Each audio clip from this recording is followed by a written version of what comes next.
आज आपण बनवणार आहोत गूळ, तांदूळ आणि नारळाच्या चवीने भरलेली ही रेसिपी।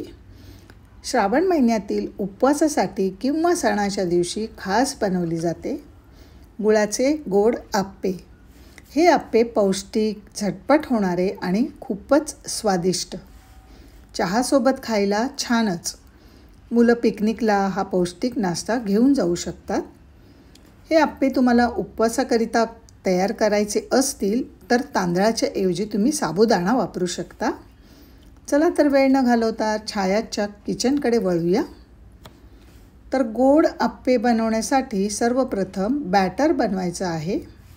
बॅटर बनवण्यासाठी मी इथे 1 कप तांदूळ घेतले आहेत। तांदूळ तुम्ही कुठलाही क्वालिटीचा वापरला तरी चालू शकेल।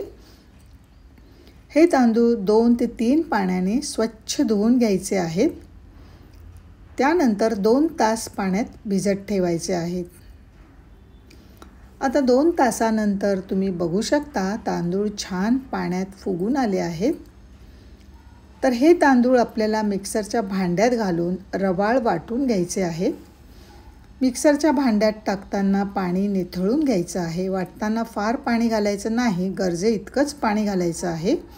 तुम्ही बघू शकता रवाळ अशी पेस्ट करून घेतली आहे आणि एका भांड्यामध्ये आपण काढून घेतलेली आहे।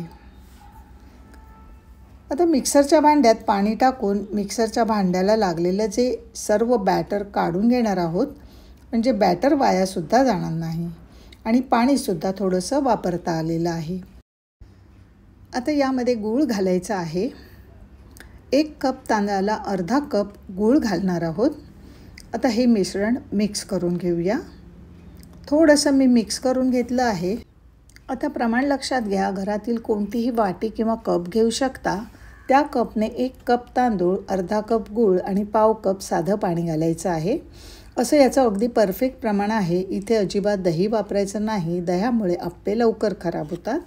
हे मिश्रण आपल्याला झाकून ठेवायचं आहे। असंच 15 मिनटं याला रेस्ट करूया, म्हणजे गूळ चांगला विरघळेल। आता 15 मिनटं झालेली आहेत। गूळ छान विरघळलेला आहे। आता यात पाव कप किसलेला ओला नारळ घालायचा, नसेल तर सुका नारळ घालू शकता। 2 चमचे काजूचे तुकडे घालणार आहे। काजू घालणं पूर्णतः ऑप्शनल आहे। पाव चमचा वेलची जायफळ पूड घाला। चमच्याने सर्व एकत्र करून घ्यायचं आहे। यामध्ये अगदी चिमूटभर खाण्याचा सोडा घालायचा। सोड्याऐवजी तुमच्याकडे बेकिंग पावडर असेल तर पाव चमचा चालू शकेल। चमच्याने सर्व एकत्र करून घ्यायचं आहे। सोड्यामुळे आप्पे मस्त हलके आणि जाळीदार होतात। सोडा घातल्यानंतर लगेचच याचे आप्पे बनवायचे आहेत। या सेम बॅटरचा डोसा देखील बनवू शकता, पण आज आपण याचे आप्पे तयार करणार आहोत। त्यासाठी गॅसवर सगळ्यात आधी आप्पे पात्र गरम करायला ठेवलं। त्यानंतर त्यामध्ये तूप घालायचं आहे। तूप गरम झाल्यानंतर बॅटर मिक्स करून घालणार आहोत आणि आप्पे पात्रात बॅटर घालताना सगळ्यात आधी मध्ये न घालता साईडच्या वाट्यांमधून सुरुवात करायची, कारण साईडला गॅस फ्लेम कमी लागते, कारण आपण गूळ घातलेला असल्यामुळे आप्पे पटकन करपण्याची शक्यता असते। आप्पे पात्रातील सर्व वाट्यांमध्ये मिश्रण घालून घ्यायचं आहे आणि 1.5 मिनिटासाठी मंद आचेवर झाकून ठेवायचं आहे। 1.5 मिनिटानंतर तुम्ही बघू शकता आप्पे एका बाजूने टम्म फुगलेले आहेत। 1 मिनिटानंतरच तुम्ही झाकण उघडून चेक करा, कारण प्रत्येकाचं भांडं क्वालिटी वेगळी असू शकते।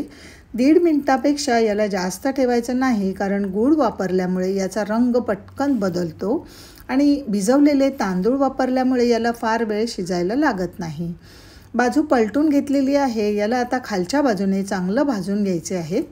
अगदी परफेक्ट रंग आलेला आहे। हे एकदम छान खरपूस भाजले गेले आहेत।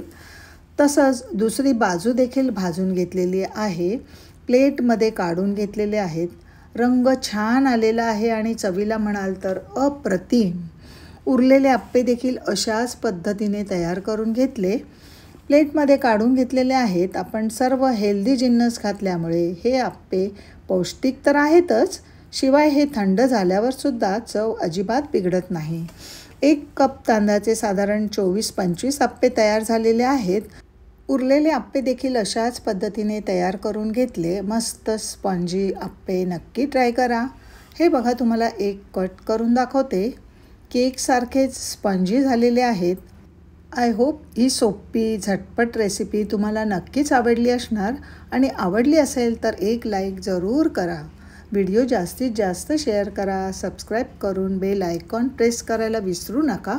चला तर पुन्हा आपली भेट एका नवीन हेल्दी रेसिपीसह. तोपर्यंत पौष्टिक खा आणि स्वस्त राहा. धन्यवाद.